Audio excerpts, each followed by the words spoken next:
Hello everyone, and welcome to another exciting Math 101 lecture. Today I am going to be talking about rational numbers, the basic issues about rational numbers. So this is moving on to a new unit, a new topic in the course. It's rational and irrational numbers. The theme of this course has been numbers, mostly. And so this is progression along that theme.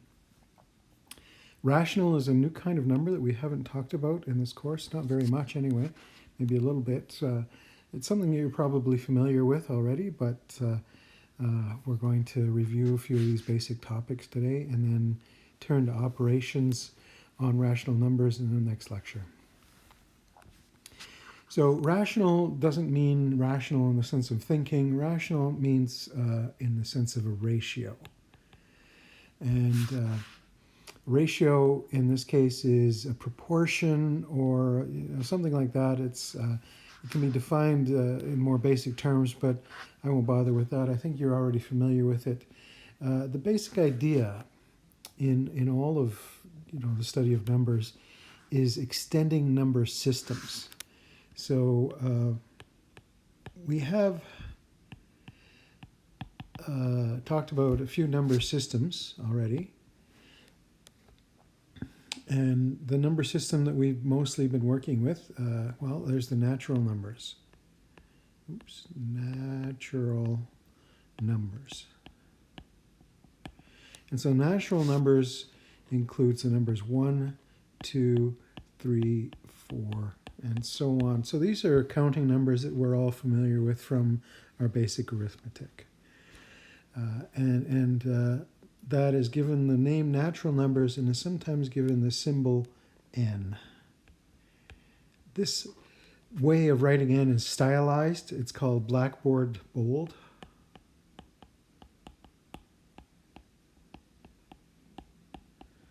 And that's because it's hard to make bold characters with chalk on a blackboard. So instead of making it extra dark, which is really impossible with chalk, what we do is draw that extra line in, and that makes it look like a sort of like a simulation of a bold-faced character. So that's a capital N in Blackboard bold font. So that's a symbol that we use to represent the natural numbers. Now we have, of course, talked about the number 0. So that requires us to extend the natural number system. If we want something that sort of a number with a special property that 0 plus anything, let's say 3 is equal to 3, the only number that satisfies that is a special number 0, and that's not included in our natural numbers list. So 0 is regarded as somewhat more of an abstract concept than a natural number. I can't really count 0 of something.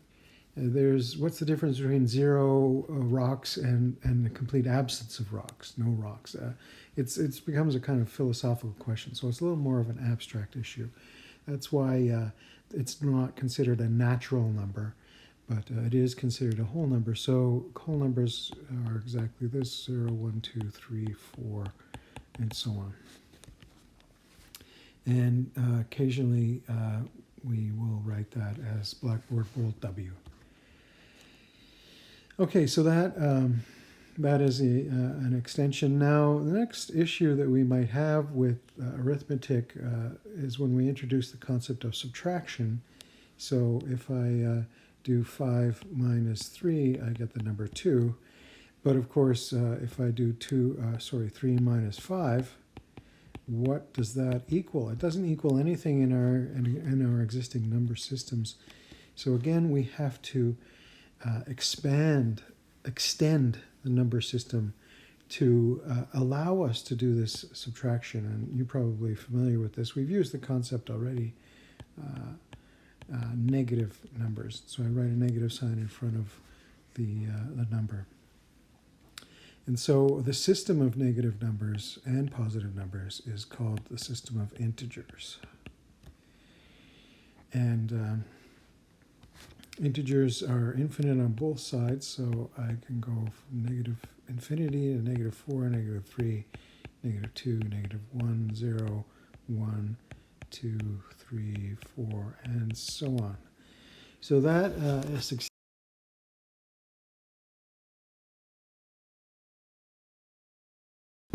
sorry about that.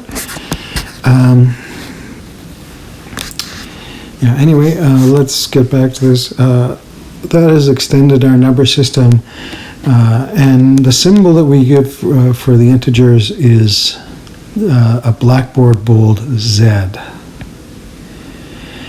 And that comes from German, actually. The word Zahl in German is number in English. So a blackboard bold Z is the symbol that we use for the integers. And so that's the biggest system that we've been working with until now. And we've done all of our operations in this system. We've done addition, subtraction, multiplication, and those the results of those are all another number in the system. So I can multiply 2 times 3 to get 6. But I can also multiply negative numbers. So negative 2 times negative 3 is also 6, and so on and so on and so on.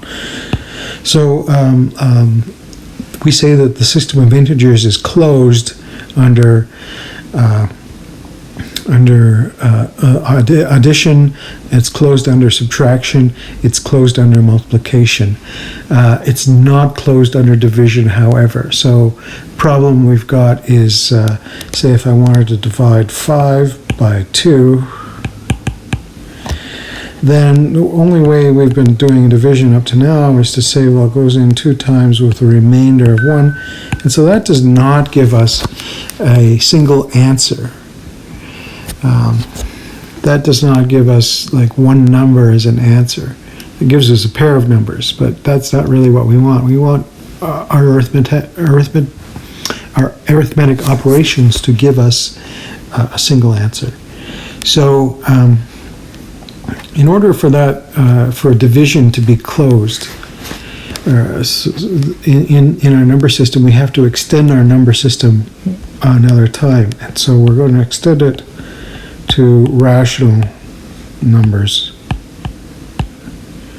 And it's hard to list all the rational. It's not impossible to list them in order, but it's hard to. So I'm just going to give you some examples. Here is 5 divided by 2, which is the answer. What is 5 divided by 2? Well, we're going to call this 5 over 2 is the answer. And I can also have negative fractions, so I could have negative 5 divided by 2. I could have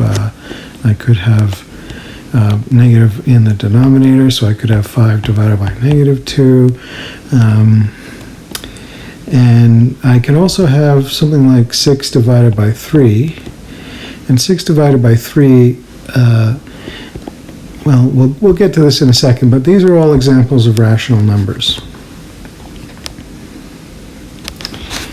So a rational number in general is A divided by B, where A and B are integers. We have to add one more condition to this, and that is that B is not equal to 0.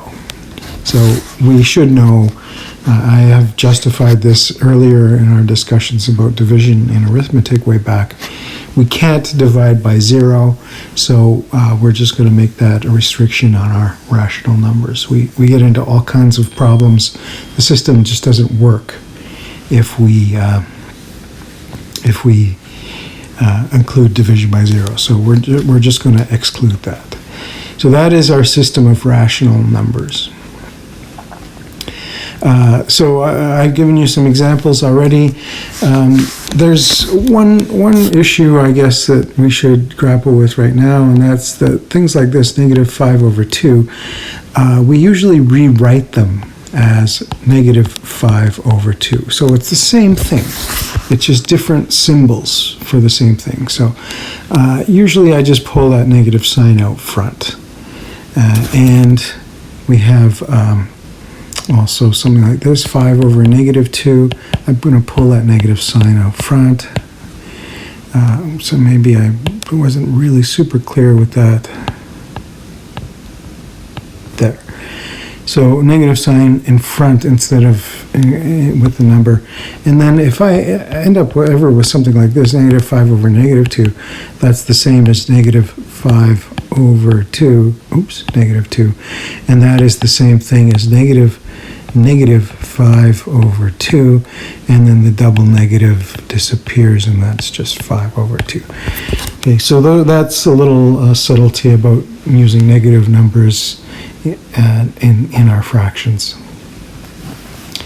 Okay, so we now have our set of all the elements of our rational number system, namely these fractions that I've been showing you. Now what we need to do is talk about equivalence. So we have raised this issue of equivalence in modular arithmetic. So mod 2, we have that 7 and 5 are equivalent numbers. So they're not exactly the same, but they're considered equivalent for the purposes of computation in that system. And so we also have a notion of equivalence in rational numbers. So in rational numbers, we have equivalent fractions. So let's take 2/3 as an example. 2/3 is considered to be the same as 4 over 6, is considered to be the same as 6 over 9, and that's all the same as 8. That's 8 over 12, and 10 over 15, and so on. So I have a whole infinite family of equivalent fractions. There's actually even negatives in there too, but I'm not going to dwell on that too much. This is the main important thing. This idea of these equivalent fractions. So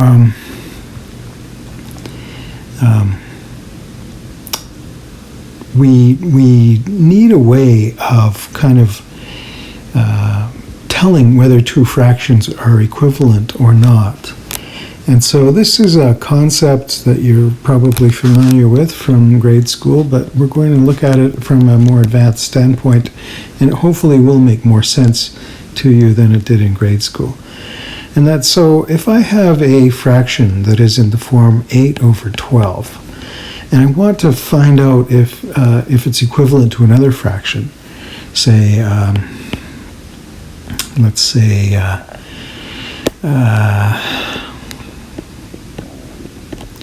16 over 24. The question, are they equivalent or not? Are they part of the same chain of equivalent fractions? Well, what we're going to do is reduce this fraction to least terms. So in this list here, we have one fraction which has the lowest numbers. That is the first one, 2/3. That is the fraction which is in least terms. So the terms of the fraction are a 2 and a 3, and these two terms here are smaller than the corresponding terms in any other fraction. So 4 over 6, 6 over 9, so on. These all have bigger terms. So the one with the least terms is 2/3. And that's going to be our point of comparison between two fractions. We have to put both fractions into least terms, then compare them, and then we will know for sure whether they are equivalent or not. So 8 over 12, how do we get it into least terms? You're probably familiar with a few methods you've learned in grade school, but I'm not really satisfied with that. We have a perfectly satisfactory answer now, though, given the kind of the new technology that we've developed in the last chapter, the last unit. And that is that 8 over 12 can be converted into least terms by dividing the top and the bottom of the fraction by the greatest common divisor of 8 and 12. So what is the GCD of 8 and 12?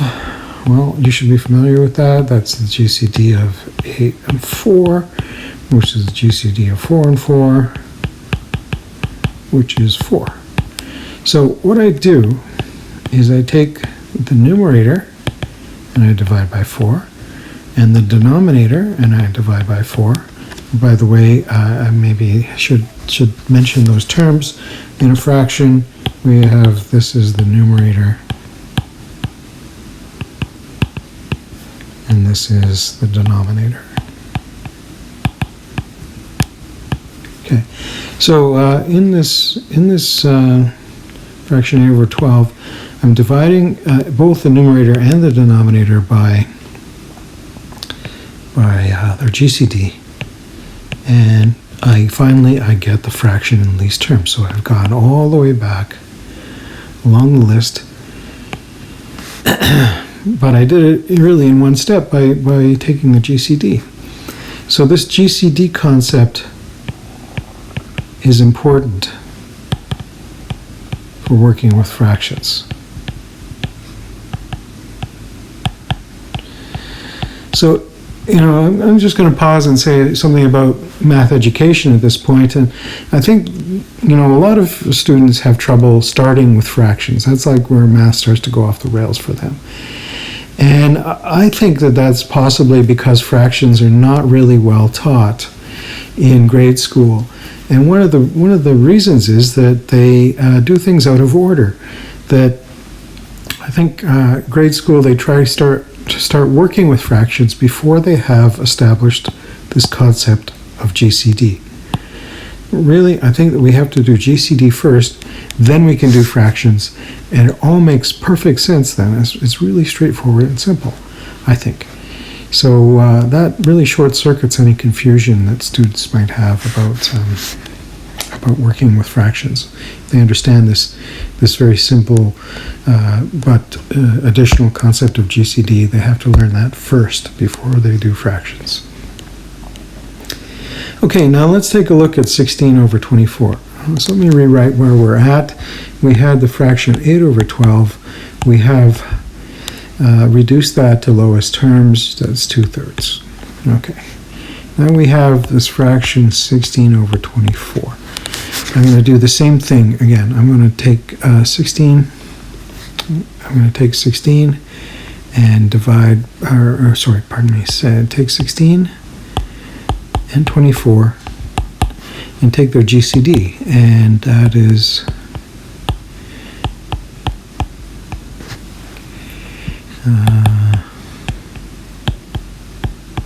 just using a Euclidean algorithm here with subtraction, so 8. So now 16 over 24 is equal to 16 divided by 8. 24 divided by 8 is 2/3 again. So there I've reduced 16 over 24 to 2/3. I know that these two are equal, so the original ones had to be equal or equivalent, actually. Equivalent. So that's how we tell if two fractions are equivalent. We put them into lowest terms and then compare. So let's try another exercise, a simple one. Let's try 36 over 40.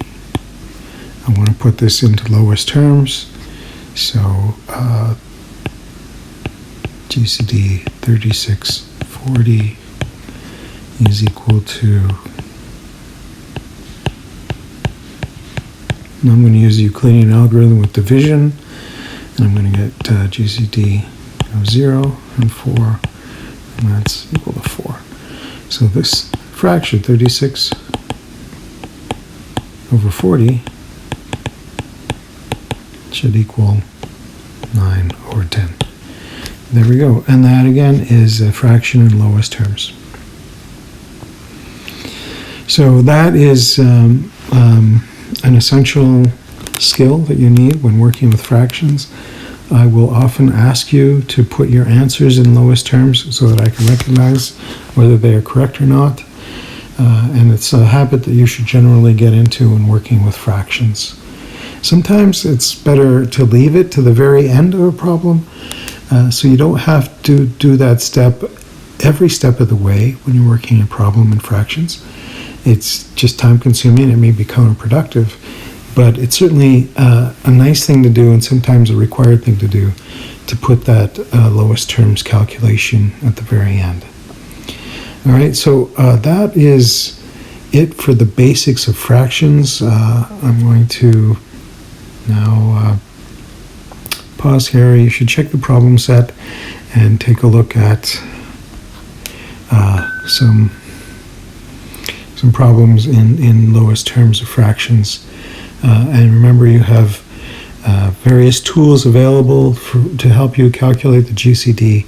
You can use factor trees if you like, if they're available. That tends to be slower though than the Euclidean algorithm, which is the way I would generally recommend you take the GCD. But of course there are exceptions to that general recommendation. It's up to you. So anyway, I will see you soon with another lecture on fractions.